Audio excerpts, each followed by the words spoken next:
اب ہم کو بھی ان چیزوں پہ غور کرنا پڑے گا. اٹھ کے کسی بھی پترکار کو لیڈر نہیں بنا سکتے ہم, نہیں بنا سکتے. آپ کی محبتوں نے اور علی جناب پرکاش امبیڈکر صاحب کے ان کوششوں نے الگ الگ تجربے کیے. سب لوگ توقع جتا رہے ہیں, پرکاش امبیڈکر صاحب سے توقع جتا ہے. انہوں نے ہماری توقع کے مطابق ہر ختم پہ کام کیا ہے. کہا گیا ہے کہ ایک طیب ظفر آپ کے گود میں ڈالا گیا ہے. پرکاش امبیڈکر صاحب نے کوئلے کو ہیرا بنایا ہے. کا دمخم رکھتے ہیں, لیکن تاج کے اندر طاقت ہے کیا؟ اس ہیرے کو اپنے اندر مرنے دینے کے اور سنبھال کے رکھنے. سوال دونوں طرف سے ہوتا ہے. طیب ظفر کے آرٹیکل کو ہم نے ٹرانسلیٹ کر کے پڑھا ہے. میں اردو کا ایسا بدنصیب عاشق ہوں جس کی تعلیم نان اردو لینگویجز میں ہوئی ہے, لیکن ہم نے اس کے باوجود ہر بار اردو کو ترجمے کر کے پڑھا ہے.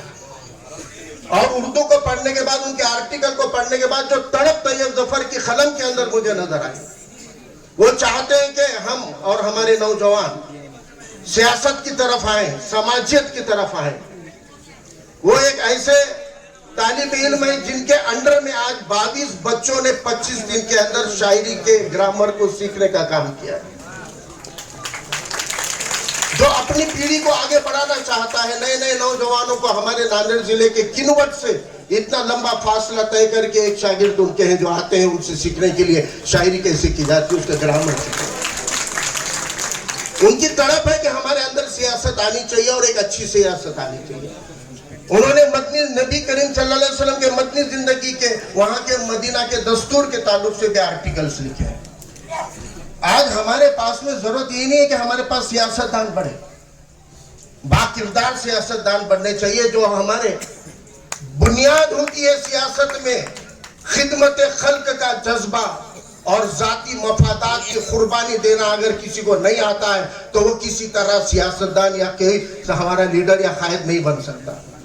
قیادت کی بیسک پرنسپل یہ کہ خدمت خلق کا جذبہ ہونا چاہیے اور اپنے ذاتی مفادات اپنے قوم کے, ملک کے حق میں قربان کرنے کی تیاری ہونی چاہیے. اگر آپ اپنے مفادات کی قربانی نہیں دے سکتے اور خدمت خلق کا جذبہ آپ میں نہیں ہے تو وہ کبھی بھی بہتر قیادت نہیں بن سکتی ہے. اور سمجھ لو اس ملک کا سسٹم تم کو کبھی بھی نہیں چاہتا ہے کہ تم اپنے قوم اور ملک کے لیے اس کا کام کرو. میں ایک ہی منٹ لے کر اپنا ایک ہی مثال دے کر اپنی جگہ لینا چاہتا ہوں. مولانا ابوالکلام آزاد سے زیادہ دینی تعلیمی شخصیت اور قیادت مجھے نہیں لگتا کہ آج موجودہ دور میں ہم کہیں دیکھ سکتے ہیں. اتنی عمدہ, اتنی اونچی قیادت ہم کو ملی تھی, لیکن جب کانسٹیٹیوٹ اسمبلی کے اندر پولیٹیکل ریزرویشن دینے کی باری آئی, ڈاکٹر بابا صاحب امبیڈکر جی نے مولانا آزاد کو بلا کر اپنے گھر پہ کہا کہ اگلے ہفتے میں اس تاریخ کو میں پولیٹیکل ریزرویشن کا بل لا رہا ہوں, اور آپ سے میری توقع ہے کہ آپ کھڑے رہ کر مسلمانوں کے پارلیمنٹ کے اندر نمائندگی کے اوپر آپ آواز اٹھائیے. آپ کے اس کیوری کو مدعا بنا کر میں کانسٹیٹیوشن کے اندر مسلمانوں کے پولیٹیکل ریزرویشن کی گارنٹی لوں گا. مولانا آزاد نے سارے مدعے ساری ڈسکشن کر کے چلے گئے. جس دن کانسٹیٹیوٹ اسمبلی کی میٹنگ تھی, اس دن میٹنگ سے پہلے مولانا ابوالکلام آزاد صاحب وہاں پر موجود تھے, لیکن جب میٹنگ شروع ہو گئی تو مولانا ابوالکلام آزاد اس میٹنگ میں شریک نہیں تھے. ڈاکٹر بابا صاحب امبیڈکر نے 1956 میں محمد علی روڈ پر اپنے تقریر میں کہا, جو مہاراشٹر سرکار کے doctor Ambedkar thoughts and speeches کی کتاب کے اندر چھپی ہوئی تقریر ہے بابا صاحب کی. بابا صاحب نے کہا کہ تم مولانا آزاد کو مسلمانوں کا نیتا مت مانو. اگر وہ مسلمانوں کے نیتا ہوتے تو اس دن کانسٹیٹیوٹ اسمبلی کے اندر مولانا آزاد ریزرویشن کا مدعا رکھ دیتے تو مسلمانوں میں تمہارے کو سیاسی ریزرویشن دے سکتا تھا, دینا چاہتا تھا. جب میں نے یہ پڑھا تو مجھے افسوس ہوا کہ وہ شخصیت کو آج بھی میں بہت احترام کرتا ہوں. مولانا ابوالکلام آزاد نے اپنی شناخت کے ساتھ اس زہریلے ماحول کے اندر اپنے وجود کو برقرار رکھا. اس لوہا صفت شخصیت کے بارے میں جب یہ بابا صاحب کی تقریر پڑھی تو لگا کہ یہ ایسے کیسے ہو سکتا ہے.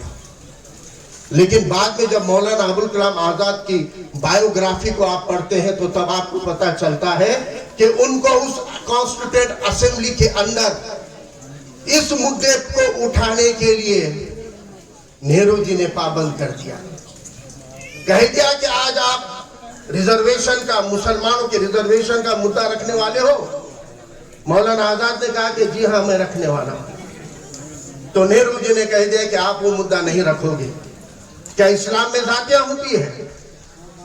اگر اسلام میں ذاتیہ نہیں ہے تو ذاتی آدھارت آرکشن کی مانگ بھی آپ نہیں کرو. تو مولانا آزاد نے سوچا کہ اگر کانسٹیٹیوٹ اسمبلی میں رہتے ہوئے میری قوم کا مدعا اٹھانے کا مجھے موقع نہیں دیا جا رہا ہے تو پھر میں وہاں رہ کر کیا کروں گا، اس لیے وہاں نہ رہنا مناسب ہے بول کر وہ وہاں پہ موجود نہیں تھے. ہم کو اس مدعے کو سمجھنے کی ضرورت ہے کہ سسٹم کبھی نہیں چاہے گا کہ کسی بھی دور کے مولانا ابوالکلام آزاد پارلیمنٹ میں کھڑے رہ کے اپنے قوم کا حق مانگے. آپ کو موقع تب دیا جاتا ہے جب آپ کی زبان کاٹ کے گر بھی رکھ دی جاتی ہے، تب آپ کو بولنے کے لیے کھڑا کیا جاتا ہے.